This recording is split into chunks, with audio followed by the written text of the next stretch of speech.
అన్నా ఇప్పుడే తలిచాము అప్పుడే కనిపించారు.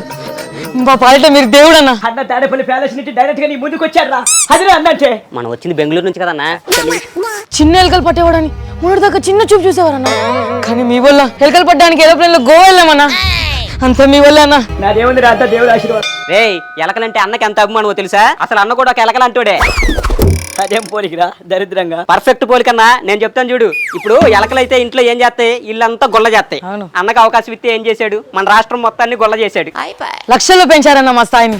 అంతా మీ వల్లే అన్న. మరి ప్రశాంతంగా ఉన్న ప్యాలెస్ లో ఎలకలు పంపించి మీలాంటి వాళ్ళకి ఉపాధి కల్పించి ₹1,00,000 ఇచ్చిన మహానుభావుడు రా అన్నంటే. ఏయ్ ఏం మాట్లాడుతున్నారా? 50 లక్షలు కదా సజ్జలకి ఇచ్చింది. 49 లక్షలు వాడు దొబ్బేసి ₹1,00,000 వాళ్ళకి ఇస్తారా? మోసరా కుట్టర్రా. మోసం గురించి నువ్వు మాట్లాడుతున్నావన్నా. అంత గొప్పోడు అన్న. అన్న మొత్తం 1,30,00,000 కదా, 50 అటు వెళ్తే మిగతా 80.